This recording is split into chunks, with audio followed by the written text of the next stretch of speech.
And now I have the honor of introducing a special presentation by our own Richard Hanson. If you remember, at the State of the School, I awarded Distinguished Lifetime Achievement Awards to both Richard and Fritz Rotman.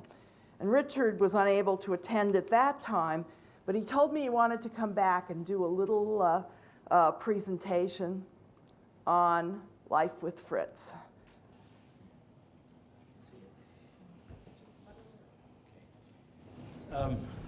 It's great to see Jim Anderson receive this wonderful tribute, which he really deserves. And I can't say enough about Jim. He's been a wonderful, wonderful colleague and a stalwart at this university. And to see him receive these awards, I think is very appropriate. Jim, you deserve every bit of it.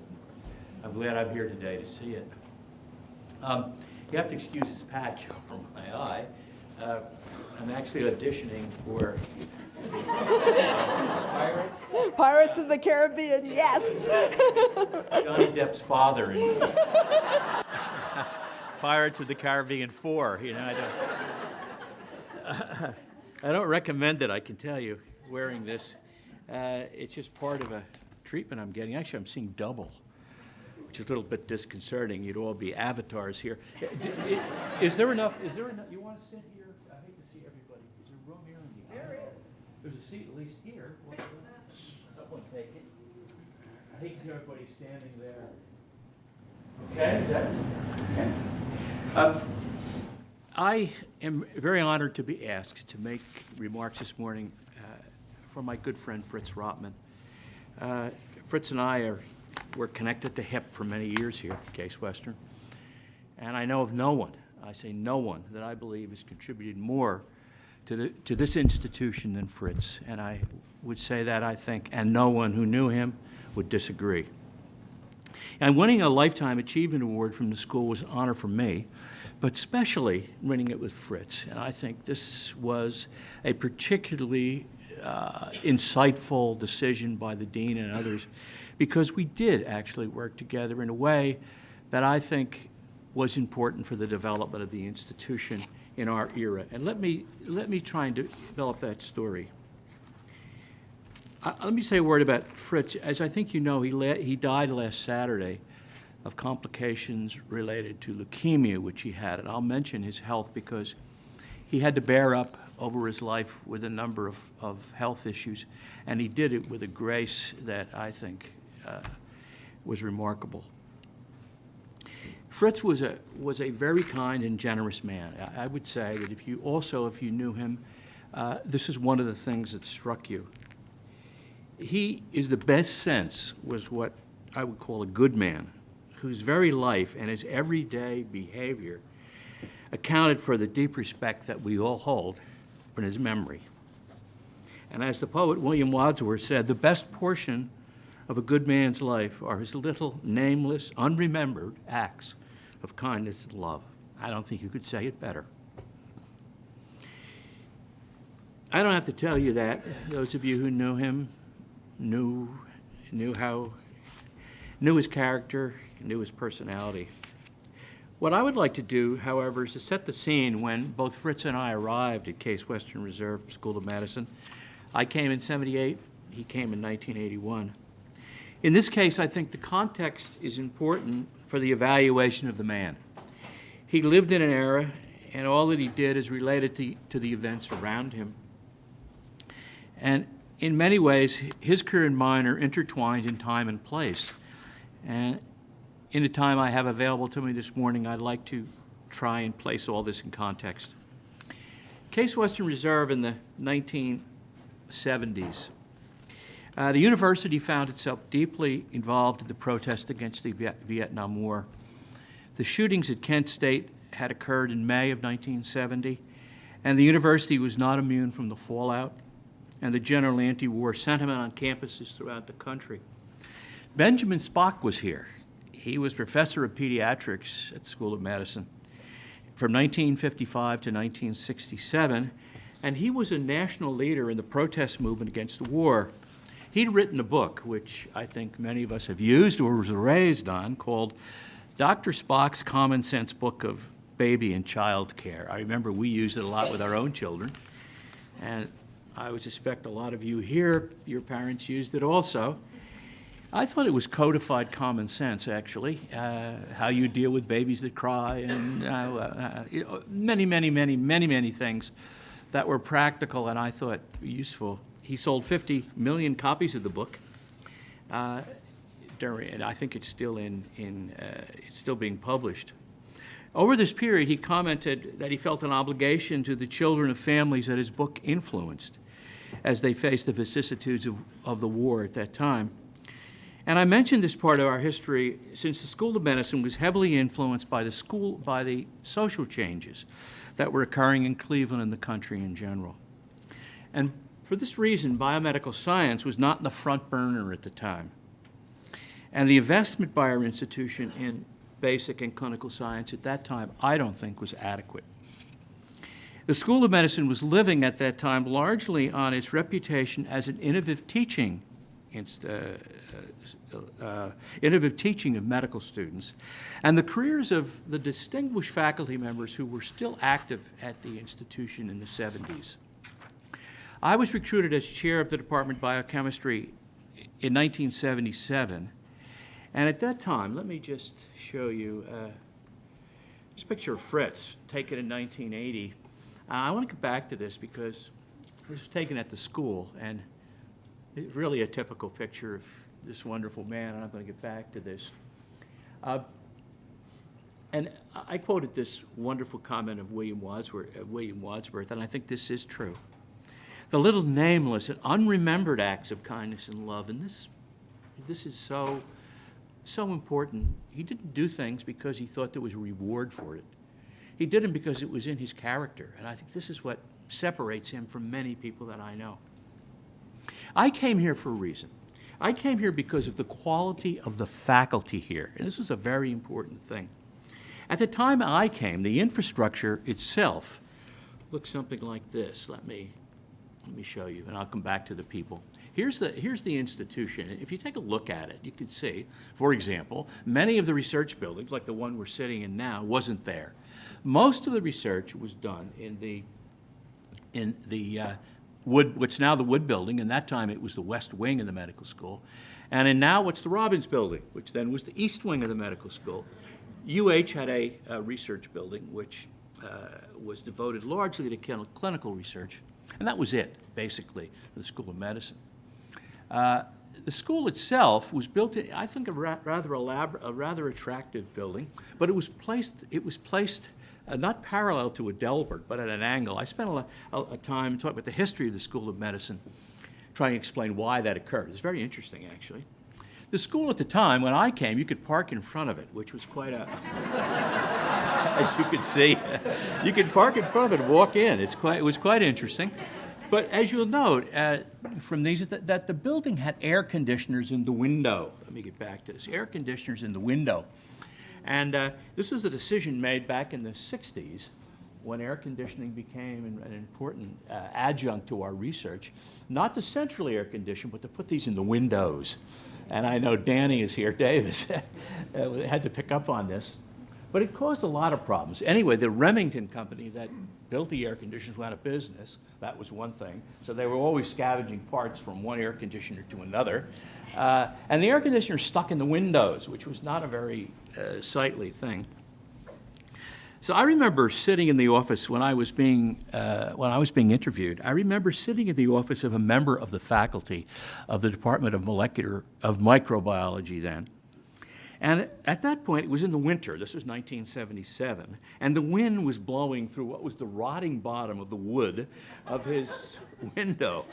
And he looked at me and he said, and I had noticed this too, he looked at me and he said, "Why would you ever want to come here?"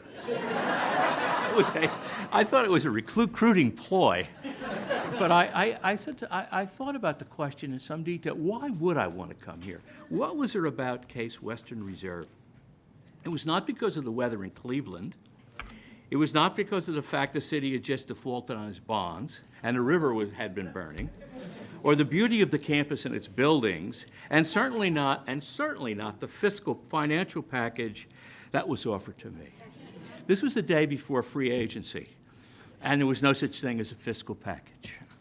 I came here for one reason and one reason alone. And let me tell you what it was. It was the quality of the people who were here, period. I knew Harlan Wood. Who could not? If you were in biochemistry, as I was, you knew the great Harlan Wood. I called him the Great One. He was one of the people who I believe influenced this institution in a seminal way. Naming the Wood building after him was a just thing to do, in my view. He was remarkable. In all my years in science, I have never met anyone who was a scientist of the caliber of Harlan Wood. And I think people in the room who knew Harlan would not argue this point. I also knew that Mert Nutter was here. Mert, my discovered pep carboxykinase. I knew him. I knew he was here. Leonard Skaggs, first developed the autoanalyzer. Became a multimillionaire because of it. All those SMAC tests we do starts with Leonard. Department of Biochemistry, Veterans Administration. I knew these people. Of course, I knew that cyclic AMP had been discovered in the Department of Pharmacology years before. Earl Sutherland and Ted Roll had been here. So I was influenced to come here by the quality of the people, by nothing else. And I think this is an important point for us to remember today. It's a lesson for us. Without a dedicated commitment of our faculty to our institution, everything fails. Without you, without me, nothing in this institution will be important. It's just buildings, it's just bricks. And people like Fritz Rotman, of course, are influence this and make sure that we have here the kind of people that influence us to come. And I think this continues. Pam was mentioning that new chair of genetics, I think I can say his name, Tony Winchell Boris, who was a student of mine. He's looking at, I know he bought a house on Berkshire Road, so I know he's committed. He told me that. Because something has to work out. Actually, it's right across the street from where I had my house, so it's very, very interesting. I don't know. But he too was influenced by this, by the fact that here were people that he respected. And I think there's nothing like that. It's us, the quality of the faculty, that means everything. And I don't have to tell you that. I'm sure you would agree with me.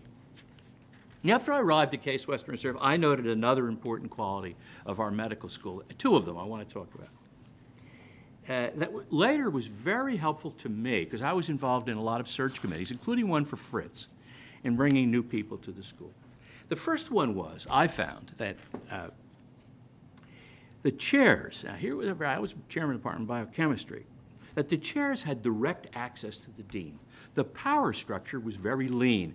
And I had come from Temple School of Medicine, where there was this infrastructure of layers of people atop of leadership. And what struck me so much here was that my opinion would be heard as a chairman. I didn't expect people to do what I said or follow through on my opinions, but to listen to what I said and to listen what my colleagues said. And I thought that this was, I couldn't believe it. I couldn't believe that we would have that kind of access to our leadership.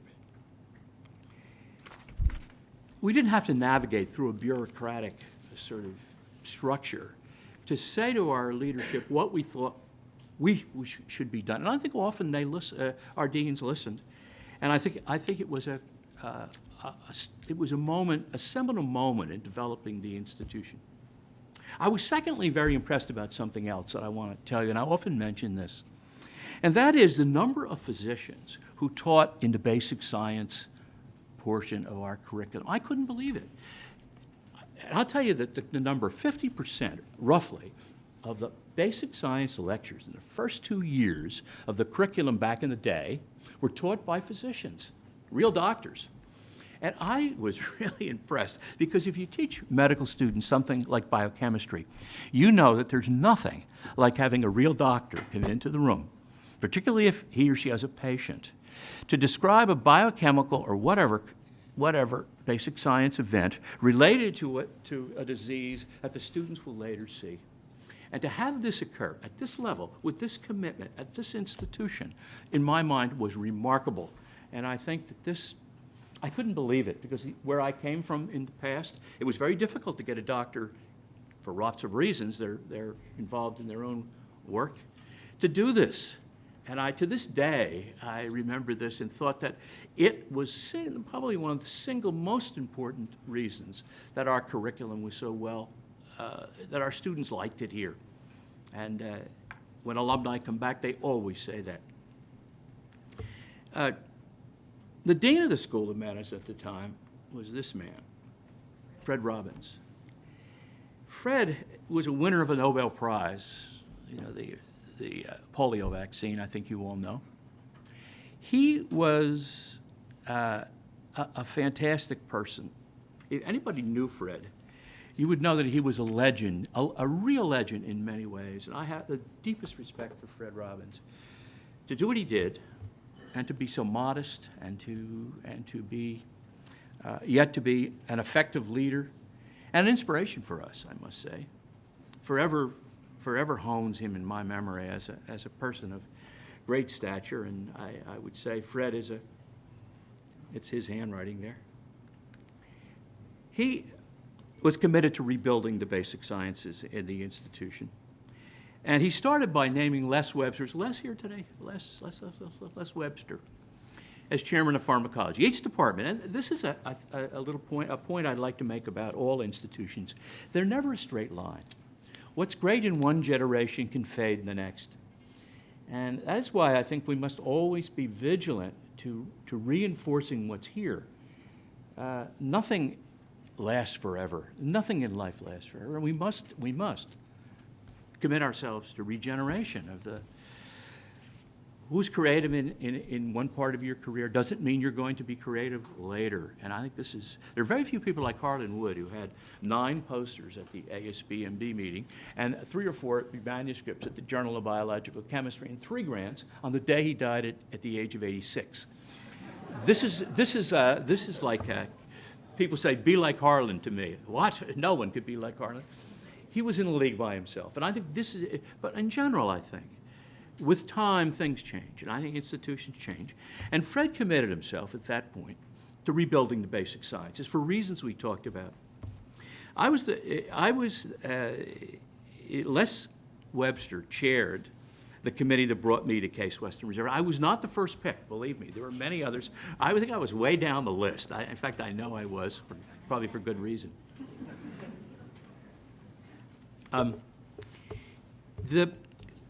So when I got here and took the job, I in turn was chair of the committee to pick a new chairman for the department of what was then called microbiology. Now, in surveying the scientific needs of the institution, it was clear, even to a man with a patch over one of his eyes, that we lacked expertise in molecular biology and molecular genetics. There was really very little eukaryotic molecular biology in the late 1970s when it was the revolution going on in medicine. We had good metabolism, we had some good endocrinology, that type of thing. Bernie Landau was here in the School of Medicine. We had endocrinology. But this new area, which I think we'd all admit has revolutionized the biological sciences, was absent from the school. And so one of the things I felt, and I think we all felt at the time in our planning, that we had to do was to build this area. And you don't need to be a rocket scientist to understand why that had to occur, and that's exactly what we started to do. So what is search for a chair, I'll never forget this point, search for a chair. We brought in a person, Bill, remember this, brought in a person who was a player in the field, he was a player in the field, and he looked over the position for 2 days. And at the end, he went to the dean, and he told the dean this. He said, this school will never succeed in molecular biology. That's what he said. I mean, it was like, what? I mean, at least he had his mouth shut if he didn't want to take the job. He went to the dean and he said, this school is never going to succeed in the area of molecular biology. And in fact, the man that Richard Hansen hired, that was Jonathan Leese, who was a molecular biologist, who succeeded quite well, said, we'll never succeed here either. It was like, whoa, what a depressing first visit. And I can remember that because the dean came to me and he said, I told that guy something, So he stuck up for us, which I thought was very, very important. However, from all of this was a very fortunate happened. I happened to turn to Fritz Rottman. Now, I knew Fritz from our days on the biochemistry study section. And I think he was an ideal candidate for the job in many, many ways. He had isolated the gene for bovine growth hormone, not a shabby thing in the mid-70s. He was steeped in molecular biology and molecular genetics, just what we needed. And he was also working on the regulation of gene expression for this gene. He collaborated with the Upjohn Company, I want to come back to this, in trying to commercialize this because it became an important part of Fritz's legacy here. Most important, he had the personal qualities that I've been talking about. We came to respect so much for his sincerity. Fritz had soul. He had soul in the best sense of that word. And that was apparent from the very beginning. All you had to do was meet him. And I knew this from our study section days. You know, when you're in a room and you have a chance to evaluate other people's work, and when you have some power over other people, it's the way you act then, when nobody's watching, when nobody knows what you're doing, when no one's going to criticize, that really tell your character. And it was then that I think that I saw Fritz in action. He was generous to a fault, never critical in an ungentlemanly way, and I want to get to that. An event occurred during the recruitment period, I think, that spoke volumes about the man and how he dealt with the unavoidable tragedies that we all face in life. You never go through life without something occurring. Fritz had accepted the position of chair in the summer of but in the position as chair of the NSU department. But in the summer of 1980, I can remember this to this day, I received a phone call from Fritz in which he informed me that his son, Doug, his only son, had a water skiing accident and had severed his spinal cord, and that he was, if he survived surgery, and that was an if, he would be a quadriplegic. Now, how do you deal with that? The only thing I can think worse than that is to find out the death of a child. But this rates right up there with a tragedy that I think is hard to fully understand or to be able to deal with. He himself suffered his whole life with polycystic kidney disease, which required a kidney transplant about a decade or so ago. This would haunt him to the end of his life, actually. One of the reasons you see him here quite lean in these pictures is he was very careful about what he ate. He would not eat too much protein. He was always looking at his creatinine levels because of his kidney. You know, this was an issue with Fritz. He had to deal with this. But he never complained. You never heard him complain that he was eating carrots instead of a steak. I'll get back to his carrots in a little while.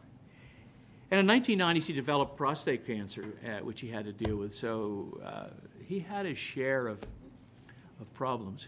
Later in his life, Carol told me, and I met him a year or so ago, that he had dementia coming on and then later cancer. So he had a number of health issues that would put any of us out of business. But Fritz had a really wonderful, wonderful character. And I would use this quotation mark from Seneca, the Roman Stoic philosopher, to be always fortunate, to pass through life with a soul that has never known sorrow, is to be ignorant of one half of nature.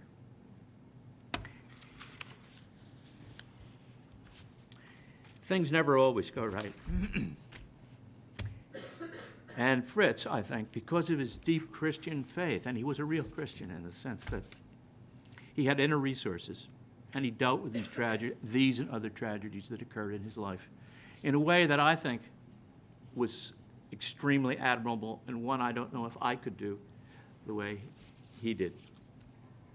He inherited the leadership of a department that was in dire need of rebuilding. As an example, his department had a graduate program with only one graduate student. Remember, you were here and you remember that. From the start, it was apparent for him to succeed here, and if he didn't succeed, we wouldn't succeed. It would require an institutional commitment, but more than money. I was eternally grateful to the faculty of the Department of Biochemistry for agreeing to combine our graduate program with that of the new department, what was called molecular and microbiology. Our department did not object to the fact that he wanted the term molecular biology in his department. I know many schools where this was a battle, who had the word molecular biology in their name. We didn't do that. And I thought, again, this was an attitude among our faculty which allowed this development to occur and allowed Fritz to succeed. our view was, now, so we combined our graduate education program, and I think this arrangement eventually led to a totally integrated graduate program in the biological sciences at our university. In my view, I feel it then and I feel it now. There's no advantage to having one strong department in the School of Medicine at the expense of all the others. The school should be developed in a way where prosperity goes across the board, and this has been my view and was the view of my colleagues when we worked together. We continued the tradition, Fritz and I, when Tony Mahowald became chairman of the Department of Developmental Biology and Genetics.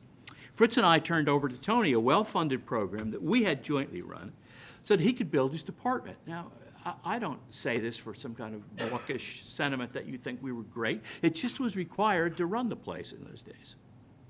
And as I look back at the period, working with Fritz, with Tony, with Les Webster and Mike Lamb, was for me a golden era. It was one that I cherish and I won't forget.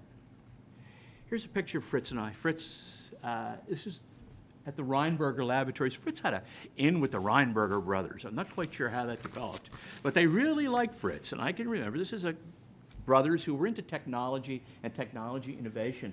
And he was able to, or he was a catalyst in this. I was a bystander, actually, and cheered him on, to get these laboratories built on the 5th floor of the Wood Building, which was then the West Wing, in which we had common services. Bill will remember, because he was involved in organizing some of it, in which we offered molecular biology like DNA sequencing. That was the day when, and other important protein sequencing and that type of thing in this. We had a philosophy that like Vlasic Havel said it this way: the more we did, the more we were able to do. And the more we were able to do, the more we did. And I think this reflected the attitude we had working together. That if we worked together, the more we did, the more we were able to do. And the secret of this was we had each other's back at a time when it was critical that programs be developed together, because, after all, where's Cleveland? We're rusting on a lake, right? This is not Boston. This is not San Francisco. This is not a place people want to come. This is a place they come for the reason I came. You don't come for the weather. You don't come for the... Actually, I'm glad they don't come, because you can still drive here, and you don't... Go to Seattle. You'll see what I mean. You can't get around. But I think this is really true, that what attracts people here is the way we interact with each other, the way we structure and the way we deal with each other. And I think we felt that way. And I think that whatever we accomplished in that period, any impact we had on the institution, as modest it may have been, was due to our ability to work together. And I think we did have each other's backs in that era. And it reinforced for me the importance of friendships. And I want to say this, and I think there's nothing really has changed in the distant times. When the medieval poets, and this is a translation I love by Mark Halliday, because it says it really right: be true to your friends. The night will come when you wish for a friend close by, when the road is dark and dusty, and something moves among the shadowy trees. How important were you back when the wolf finds you alone? It will not consider how important you were back in the town, that's for sure. In this dark world, gray wolves are forever hungry, and they show no mercy. That was written in the 800s and beautifully translated by Mark Halliday. This is a really wonderful collection of poems from the Anglo-Saxon poets. This was not the Dark Ages, totally. And I think this reflects, to this day, you can put wolves where you like them, but it does say the importance of friends, people you work with, people you care for, and people you are committed together with to do something collectively for the good of the institution. Now, I sound like a Boy Scout, I know saying this, but I can tell you this is the only thing that counts.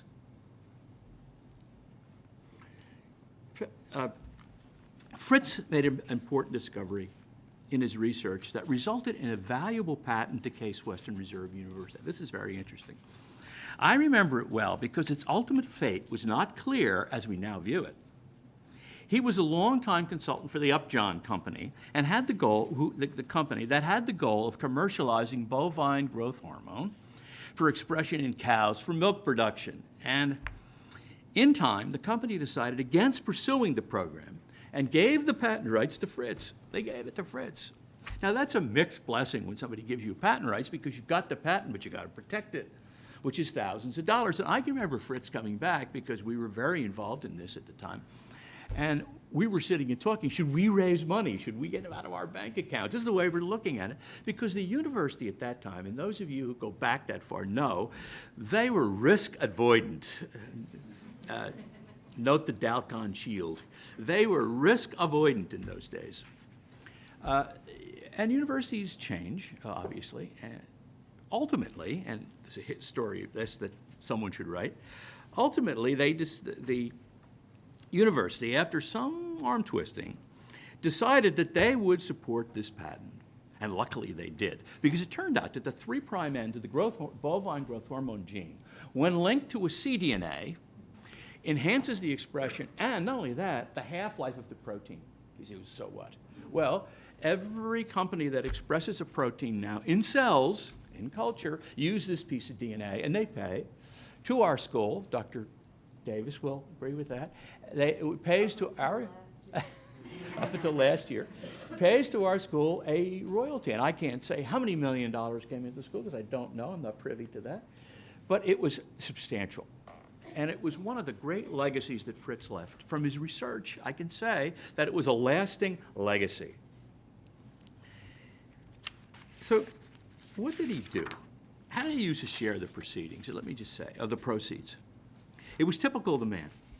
He was deeply committed to Christian values. I keep saying that because as a non-believer myself, I'm always impressed with this belief that runs so deep in people like Fritz, who believe that there is something beyond what we have here and that this world is not the end of it. And this is the way he felt, and I think it strengthened him through his life as he approached what he knew would be the end, and his family approached that. After retirement, he spent a number of months each year in Africa, and he supported ventures to improve the lives of the people in Kenya and Uganda. This was typical of Fritz. He promoted beekeeping as a commercial venture among rural farmers. Great idea. Fritz was a farmer at heart. I think if anything, he should have been a farmer, to tell you the truth. He would have tomatoes in his lunch bag before my plants were even in the ground. I used to say to him, Fritz, where did you get those tomatoes? You know, he was marvelous.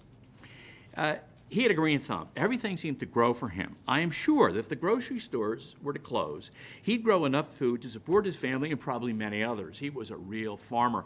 This piece of land he had out there in the suburbs of Cleveland, you go out there, everything was growing. He was marvelous at it.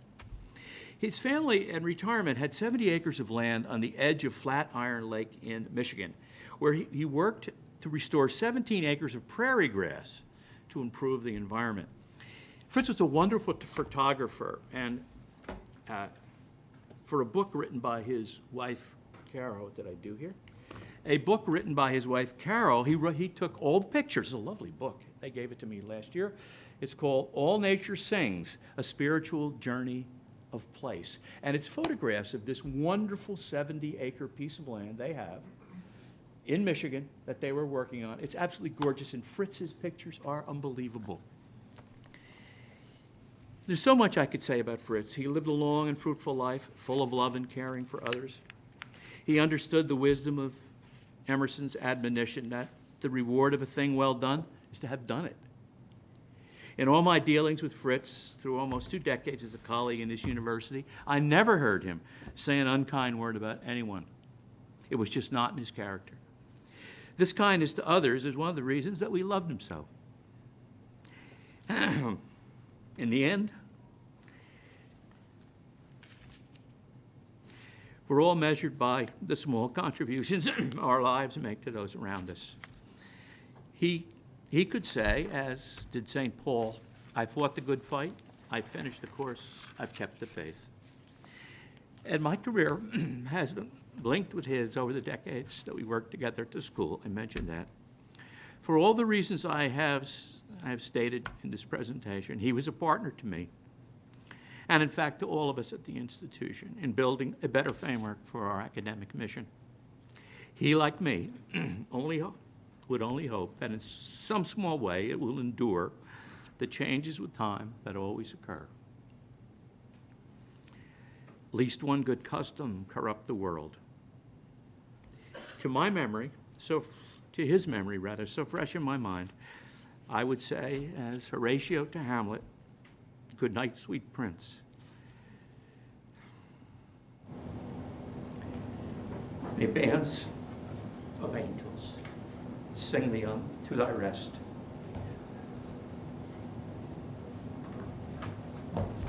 If you want to contact Carol, here's her address, here's her email number.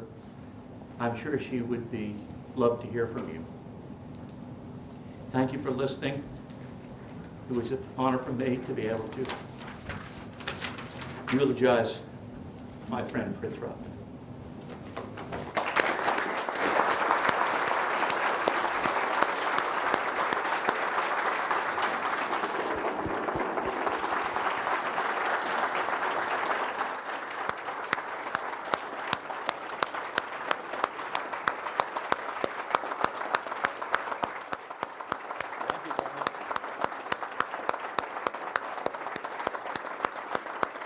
Thank you all very much.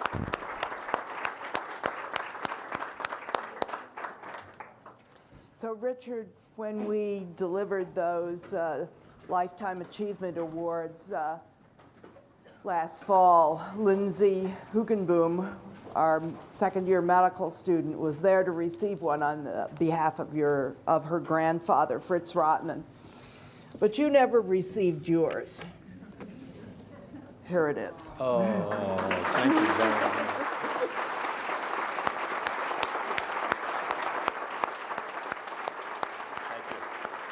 We'll send it to you. Thank you very much. Thank you. And I have one other small thing for you.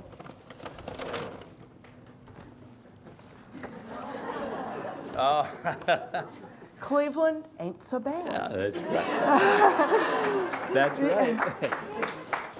This is a signed ball by Asdrubal Cabrera, Oh, my God. which I think is your favorite player. Oh, isn't that wonderful? Thank you very much. Wonderful.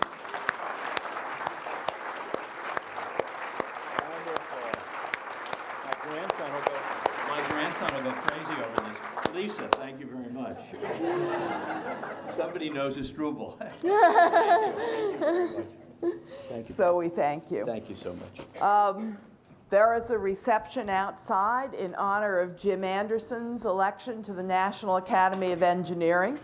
And in honor of Richard's talk here, we had one in honor of you and Fritz in October, but we gave a ball and you didn't come. I'm sorry. So I was ill. I would have. So we're delighted. Please join us outside for a reception in honor of our terrific faculty. Thank you.